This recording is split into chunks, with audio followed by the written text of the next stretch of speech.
Continuando a análise dos sistemas mistos de controle de constitucionalidade a partir de um breve resgate do nosso sistema, do sistema brasileiro, nós fazíamos referência na aula anterior ao fato de que, a partir de 77, né, se firmou a prática até hoje vigorante no nosso sistema jurídico, né, que é exatamente aquela de que as decisões proferidas pelo Supremo Tribunal Federal declarando inconstitucionalidade de leis em casos concretos, né, ou de maneira incidental, elas têm eficácia restritas às partes, salvo se comunicado do Senado Federal ele edita a resolução suspensiva, estendendo, ampliando essa eficácia, né, ao passo que as decisões proferidas em sede das antigas representações de inconstitucionalidade e das atuais ações diretas, não é, ela tem eficácia geral por si só, né. Essa é uma prática, um entendimento que se fixa no Supremo Tribunal Federal a partir de 1977, como nós vimos, né, e que depois é reiterada pela Constituição Federal de 1988, que prevê expressamente no parágrafo 2º do artigo 102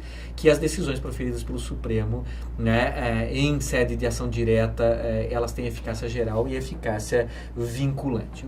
Essa Constituição, ela promove uma série de aprimoramentos no nosso sistema de controle de constitucionalidade, como todos nós sabemos, né?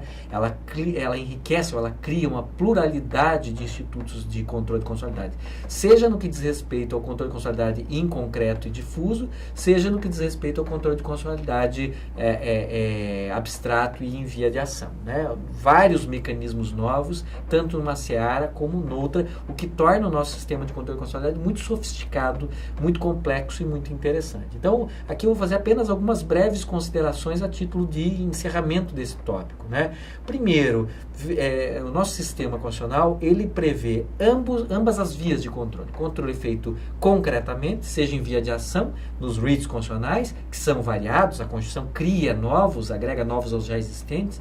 Nós já contávamos com mandado de segurança, nós já contávamos com habeas corpus, a Constituição introduz mandado de injunção, a Constituição introduz mandado de segurança coletivo, então nós temos uma ampliação, uma sofisticação desses mecanismos, aí é um controle concreto feito em via de ação. Continuamos contando com controle concreto feito incidentalmente. Os tribunais e juízes continuam, todos eles, desde o primeiro grau de jurisdição até os tribunais superiores, possuindo a competência para, ao exercer sua jurisdição, declarar leis inconstitucionais nos casos concretos, né? Então nós temos também esse controle concreto feito de modo incidental. E, além disso, nós temos uma pluralidade de mecanismos de controle direto, de ações diretas. Não existe mais, desde 5 de outubro de 88, as chamadas representações de inconstitucionalidade. Elas são deixadas para trás.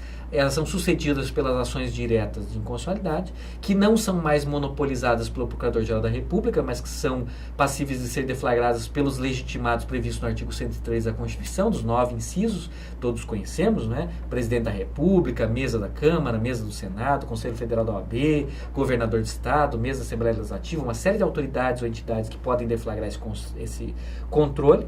As ações diretas são propostas diretamente no Supremo Tribunal Federal, que é o órgão competente para julgá-las, processá-las e julgá-las, e elas têm eficácia geral e vinculante por si sós, como expressamente prevê o artigo 102, parágrafo 2º, ou seja, independem de resolução suspensiva. A resolução suspensiva continua existindo entre nós, mas apenas para as decisões proferidas pelo Supremo Tribunal Federal em casos concretos, né? Incidentalmente ou em via principal. Nunca em ação direta, aí no controle abstrato, a decisão por si só já tem eficácia geral e vinculante. E os mecanismos são variados. A ação direta de inconstitucionalidade, ela sucede a representação de inconstitucionalidade.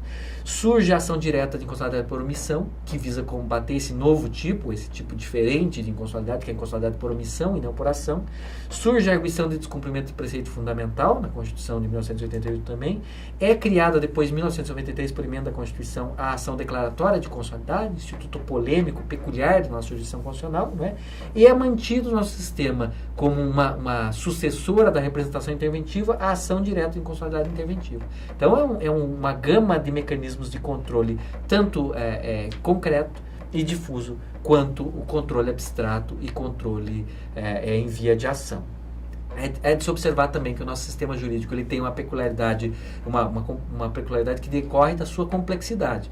O Estado brasileiro adota, desde a nossa primeira Constituição Republicana, em 1891, uma forma federativa de Estado. A Constituição Federal de 1988 manteve essa forma federativa de Estado. Isso repercute naturalmente em termos de organização institucional. Então, nós temos uma federação estruturada em torno da União e dos Estados, e para alguns também dos municípios, não é?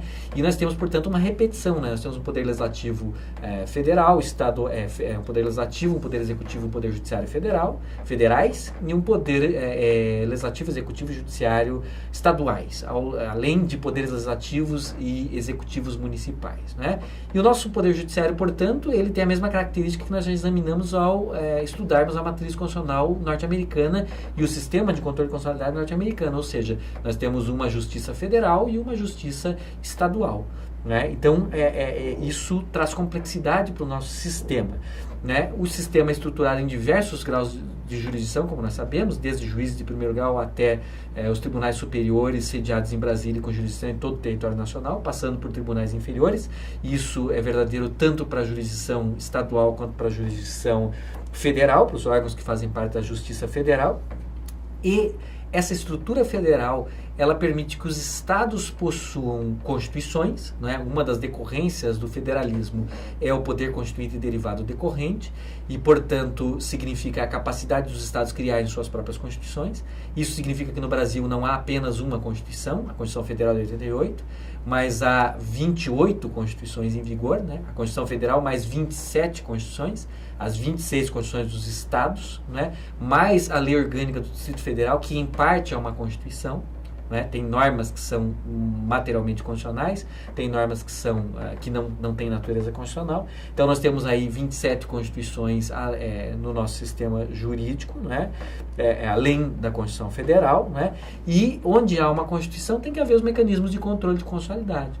Então nós temos que lembrar que também no âmbito de cada um dos estados da federação, os órgãos do Poder Judiciário Estadual, sejam juízes de primeiro grau, sejam tribunais de justiça, podem realizar o controle de constitucionalidade de leis ou atos normativos estaduais ou municipais em face das constituições estaduais. Então isso torna o nosso sistema mais complexo, né? Porque leis federais e estaduais normalmente podem ter o seu controle de constitucionalidade feito tendo como parâmetro a Constituição Federal, as leis distritais em certa medida também, naquilo que equivalerem a disposições estaduais, né? Naquilo que as competências do Distrito Federal forem equivalentes às competências reservadas aos estados. O Distrito Federal tem uma natureza híbrida, ele tem algumas competências que são de natureza estadual, equiparada às competências dos estados, e tem outras que são equiparadas às competências dos municípios. Então nós temos aqui uma peculiaridade, e nós temos também a possibilidade do controle de constitucionalidade das leis municipais e leis estaduais em face das constituições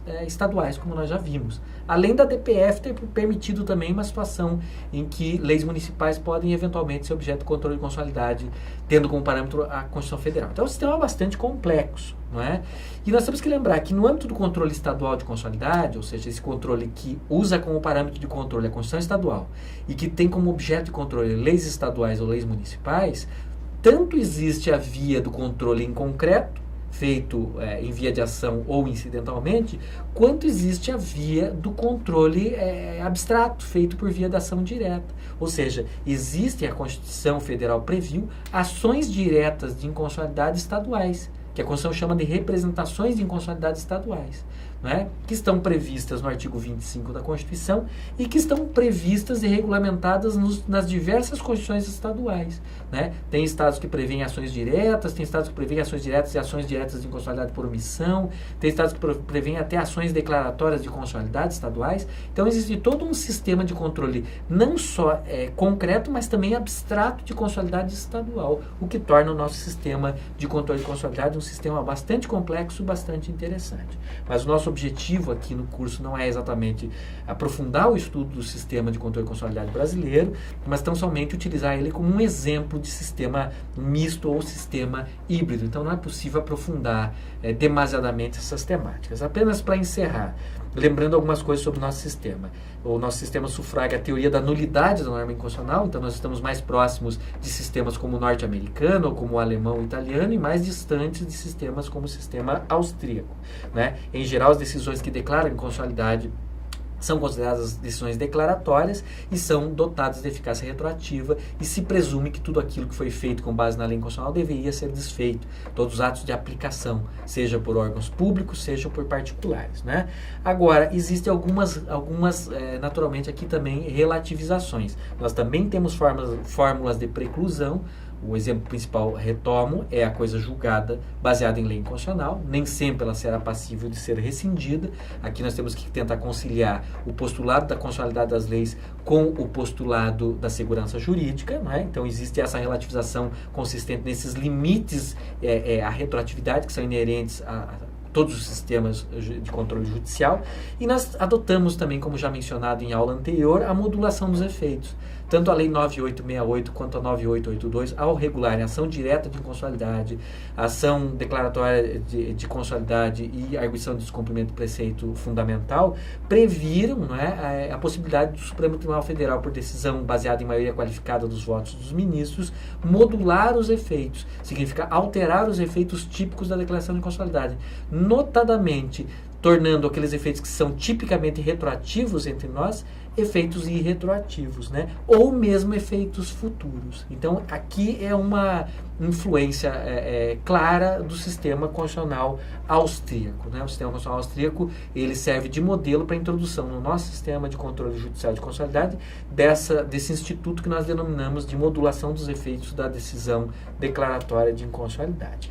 E, naturalmente, por força dessa natureza híbrida do nosso sistema, que contempla tanto controle concreto quanto controle feito em via de ações diretas, né, nós temos a possibilidade tanto de decisões com eficácia restrita aos casos concretos, quanto de decisões dotadas de eficácia geral. Normalmente, as decisões proferidas em controle concreto, sejam elas em via principal, sejam elas em via incidental, elas têm eficácia restrita ao caso concreto, ressalvada apenas a possibilidade de ampliação dessas decisões por força de resolução do Senado Federal, com base no artigo 52, inciso 10º da Constituição, né? Mas nós temos também decisões dotadas por si sós de eficácia geral nas ações diretas de inconstitucionalidade, na arguição de descumprimento do preceito fundamental, na ação declaratória de constitucionalidade, com base no artigo 102, parágrafo 2º da Constituição e na legislação que regulamenta essas ações, como nós já referimos. Então, também, desse ponto de vista, o nosso sistema é complexo, como são outros sistemas também